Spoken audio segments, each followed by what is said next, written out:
Some of you may have seen it and some of you may have not. The woman that had this outrage on the plane and had to be taken off.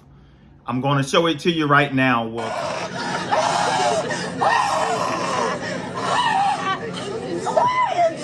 I can't breathe. Why are you touching my leg? Why are you touching my leg? I can't breathe. This is George Floyd. Get off the plane.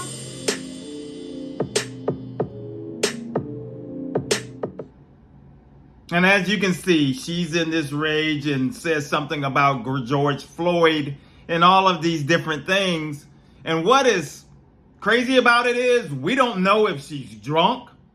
We don't know if she's having some type of mental health issues or is she on drugs. But what's the trend that's going on TikTok is that a lot of people saying that she's possessed because you see these types of things. And one thing, this is a Christian channel for those of you that may have come across this. But one thing that happens a lot, that's been happening a whole lot over the last several years, is this trend amongst a whole lot of so-called preachers and prophets of people being demon possessed. And many have made their ministries out of it. So everybody's possessed. If somebody's doing something crazy, they have to be possessed and all of that. When it can be all of those other things that I just mentioned. And then when I read the comments of this young lady of what's going on, some of the craziness and the hatefulness on top of it. They're talking, racism is in there, talking about her color, talking about all kinds of making fun of her if she is mentally ill and all of these things. And it's a shame because the point of this message is if you are following Christian channels and things like that, you may have already seen it on a Christian channel and they're claiming this possession, or you're going to see it and you're going to see it come up and they're going to be claiming and trying to utilize this woman as someone possessed when it can be drunk, drugs, or mental health. One thing I do know, I have experience with mental health. It runs within my family. I have a brother that died of schizophrenia. I've got a cousin right now that's in a group home that's mentally challenged. My mother committed suicide, and it's within our family. Mental health issues, and unfortunately, during the 80s and during that time when they began, certain politicians in them began to cut the funding for the mental health programs, cut all the types of help that was out there and started to shrink things. And the mental health crisis has gotten worse ever since then. And now we're at it's an epidemic and people have nowhere to turn.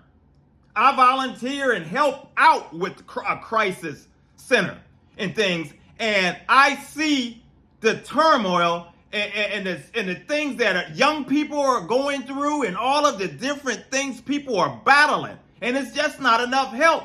And there's not enough volunteers. There's not enough people out there that just handle this overload.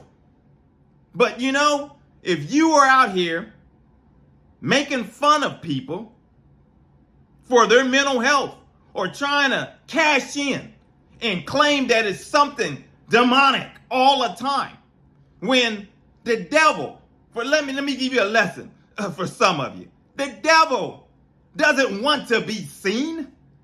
He doesn't want to be seen. That's movie action type stuff. The devil operates subtly.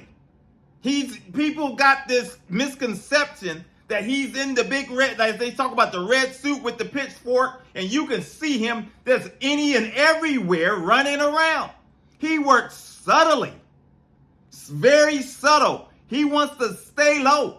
When Adam and Eve, when he confronted Eve in the garden, he was on the sneak. He was sly that day.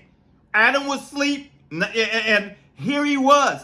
He wasn't showboating. He was undercover. When he went undercover again, when Jesus went to the wilderness, it was just him and Jesus. But he showed up in the evening time when Jesus was there going to fast and have some time to commune with God. And he comes in quietly.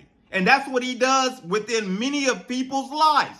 he comes in subtly doing things. And before you know it, you don't even realize that your life has been under control by him.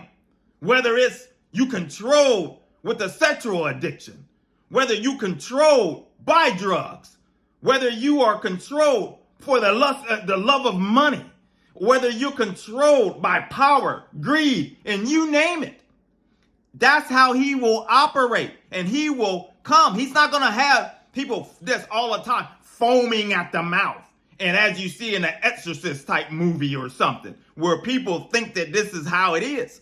So these people that you see on these channels that are parading this stuff around as this some type of spiritual deal, and you see that they supposed to be doing deliverance.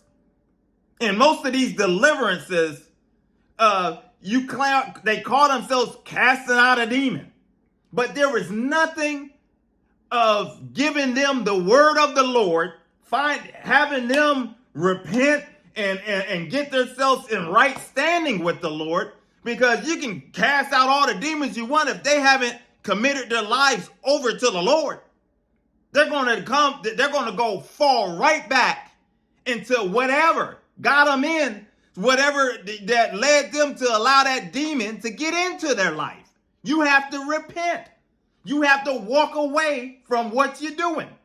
If you playing around with the occult, you got to walk away from that. You can't go back to the occult and allow the demons to latch back onto you and come back into your life. And there's one person that has power and has risen above all demons and the devil, is Jesus, the one that died on the cross. And if you don't know him, you can know him. And I'm glad I know him. And those of you out there that support this channel, you know him. And we're going to continue to pray for those people out there that are making a mockery of those that are suffering, those that need help, those that need deliverance. And we'll continue to talk about it. Take the church issues that I always say that we talk about, that they want to sweep under the rug. Take the devil head on and punch him right in between the chops. Evangelism for God is the channel. If you're new, consider subscribing, hit like, coming along for the journey, because we're marching on. So until the next video, my friends, take care. God bless.